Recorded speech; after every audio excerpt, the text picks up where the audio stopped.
Ramping up vaccines for children. And I think that as we head into winter, we will likely see a bump in cases. Here in South Florida, no appointments are necessary.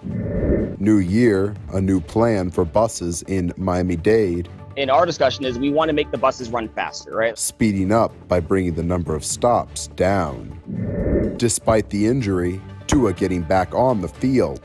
Tua takes it, and no signal yet. Touchdown! And into the end zone for the Finns. These stories and more coming up on Newsbreak. Hello, South Florida. I'm Zitlali Solache. And I'm Danelle Dukin. Today's November 12th, 2021. From the South Florida Media Network's Biscayne-based studios in North Miami, this is SFMN Newsbreak.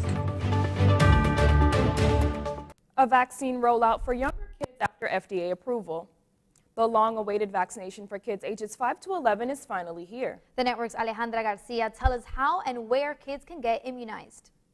Vaccinations for kids ages 5 to 11 are ramping up, but COVID cases regarding that age group are increasing as well. This comes with widespread concern for vaccine inequity. The White House expects nearly 1 million kids 5 to 11 have gotten their first dose, with about 700,000 pharmacy appointments on the books.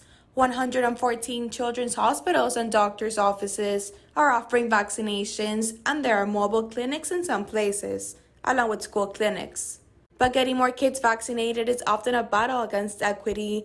A recent poll shows parents with lower incomes are less likely to get their kids in that 5 to 11 age group vaccinated. With concerns about getting time off work or finding a way to get to a vaccination site, along with educational disparities, experts say more education generally comes with more acceptance of science. COVID-19 vaccines aren't the only vaccines doctors are worried about, though. The CDC says 22 million babies worldwide missed their vaccinations last year during the pandemic, making the global threat of measles worse. Meanwhile, kids' cases of COVID are on the rise again in the U.S. The American Academy of Pediatrics says this past week there was a more than 6% increase in cases from the week before. That the parents who have gotten vaccinated themselves are probably going to take their children to be vaccinated, and they should. And here in Nick Cloud's Children's Hospitals, COVID vaccines are being offered to kids 5 to 11 with no appointments on Tuesdays and Thursdays from 6:30 a.m. to 6:30 p.m. Reporting from Coral Gables, I'm Alejandra Garcia, South Florida Media Network. Another victim from the Astroworld Festival died yesterday in a Houston hospital due to her injuries, raising the death toll to 9. The latest victim was Texas A&M college student Bahar Shahani. According to the family's attorneys, she said that it was Shahani's first music festival. At least 58 lawsuits have been filed in connection with the deadly festival. The prosecution and defense have both presented their cases in the trial of Kyle Rittenhouse. The 18-year-old faces multiple charges, including first-degree intentional homicide for shooting 3 people, 2 of them fatally, in August of last year. The final witnesses were in the trial yesterday. In court, right-wing media commentator Drew Hernandez claimed that Rittenhouse acted in self-defense. With the witness testimony complete, the jury could start deliberations on Monday. Miami-Dade County putting its efforts towards its transit system that has been in place since the 1980s. The network's Jose Rabalta has the full story. In an effort to cut wait times in half, the Miami-Dade commissioners have recently approved the Better Bus Network, a reworking of Miami-Dade County's bus routes that will remove almost 3,000 bus stops, including this one here at Northeast 2nd Ave and Northeast 53rd Street. Transit riders populate a vast majority of Miami-Dade County, and a recently approved transit redesign hopes to accommodate each passenger's time. Known as the Better Bus Network, this rework will remove a large portion of available bus stops. We spoke with Derek Holmes, the campaign coordinator of the project, to understand the reasoning behind this change. Thing that comes up often in our discussion is we want to make the buses run faster, right? Like that's what a lot of people say they would like to see happen. And there are multiple ways you can do that. One of the most effective ways that you can do that is by having the bus stop less. Transit Alliance Miami has been working on this project for 3 years and strives to reduce car dependency and encourage transportation of all types. Transportation, especially transit mobility, it affects everyone, whether or not you're a current transit rider. Holmes assured that the network reflects the public's desire to have faster buses, even if it means furthering the space between stops. The new routes will have bus stops that are about a 5-minute walk between one another. When asked about what is next for the network and Transit Alliance Miami, Holmes explained that they will continue to improve upon the groundwork the redesign implements, stating that there's still a lot of work to be done. There's still room for improvement. as an effort to streamline the transit experience for citizens across Miami-Dade County, these changes are expected to go in effect during the first half of 2022. This is Jose Ribalta reporting for the South Florida Media Network. The Finns win in a huge upset against the Baltimore Ravens on Thursday Night Football. Starting quarterback Jacoby Brissett suffered a knee injury in the third, so Tua Tagovailoa came off the bench after his own injury to lead the Dolphins to the U. He's saying he might have made it worse, though. It doesn't feel good, I can tell you that. Got it banged up a little bit in the game, but it's good. You know, we got 10 days, about 10 days to heal up, rest up. So we'll take all the time we can. And the most memorable play from the game didn't even count. Dolphins offensive lineman Robert Hunt caught a touchdown pass. As acrobatic as this was, it was instead a 5-yard penalty because he is not eligible receiver. Everyone was too amused to be mad at Hunt. Final score of the game, Miami 22 to Baltimore 10. Just before the Miami Book Fair begins, we'll hear from a featured author. That's still ahead, and so is this story. This is one of the most significant events that the university has ever had. The first exhibition with full displays of pop art icon Andy Warhol in Carter Miami Beach Visual Arts Gallery. Newsbreak will be back in 2 minutes. Severe weather can strike anytime, anywhere, but there's a simple way to stay safe. Hey, Jim Cantori here. I stay safe in dangerous weather by planning ahead. You can stay safe too with a few easy steps. Build an inexpensive kit with supplies for your family's needs. Write down important information like phone numbers and medications. Always talk with your family and remember any pets in your planning. Be ready, be safe. Start your plan today at ready.gov/plan.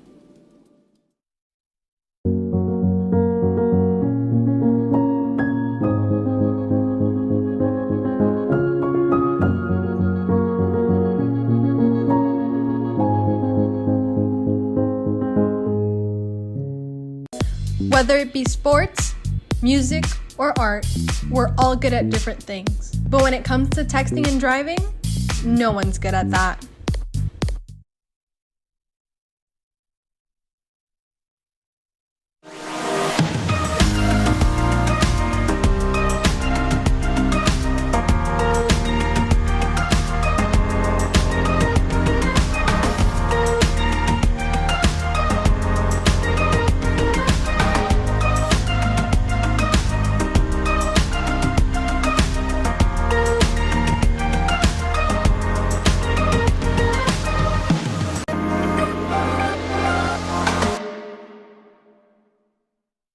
When times get dark, we can't see the help that's all around us. Let 211 be your guiding light for help with food, healthcare, and other resources. 211, how can I help you? Call 211 or visit 211.org. 211, get connected, get help.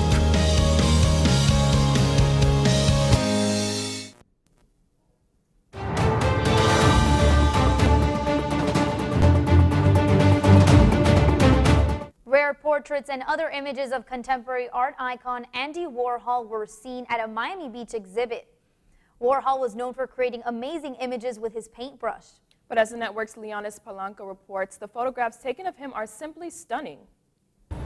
This is the first exhibition that fully displays rare portraits and images of Andy Warhol during his personal travels to China in 1982. Andy Warhol was a successful magazine and art illustrator who became a leading artist of the 1960s pop art movements. He ventured into a wide variety of art forms, including performance art, filmmaking, video installations, and writing, and controversially blurred the lines between fine art and mainstream aesthetics. This is one of the most significant events that the university has ever had in terms of art and art history. The event would end up having the opportunity of selling the artwork, and the proceeds will go to support our students and the gallery operations. Warhol in China 40 years after is the name of this exposition, and it presents 18 exclusive works from Warhol's trip to China, which were captured by Warhol's friend and acclaimed photographer Christopher Makos. Andy was a great friend of mine, and so I know him from the perspective of being a great friend. As far as his work goes, the reason why he is still so popular and so big, because his work was really the quintessential American thing. It was about the Campbell's soup can. It was about Elvis Presley. It was about Marilyn Monroe. The exhibition, which is open to the public, will continue to December 11, 2021. From the Miami Beach Visuals Art Gallery, this is Yanis Polanco for South Florida Media Network. The Miami Book Fair begins this weekend at the Miami-Dade Wolfson campus downtown. One of the feature authors is Charles M. Blow, the author of The Devil You Know. In a recent interview with the online magazine Inspicio Arts, Blows explains his proposal for increasing political power for African Americans. What I propose in this book is that Black people, and as many as could or were inclined to do, should reverse the Great Migration to return to the South and start to build that political power. It is my belief that many of the things, if not most of the things, that Black people tend to care the most about in polling, and also my lived experience and conversations I have, are things that are primarily controlled on the state and local level. The book fair starts Sunday. You can watch longer clips of the interview with Charles M. Blow at inspicio.fiu.edu. That's all the time we have for Newsbreak. I'm Danelle Dukin. And I'm Zitlali Solache. Get more news anytime at sfmn.fiu.edu.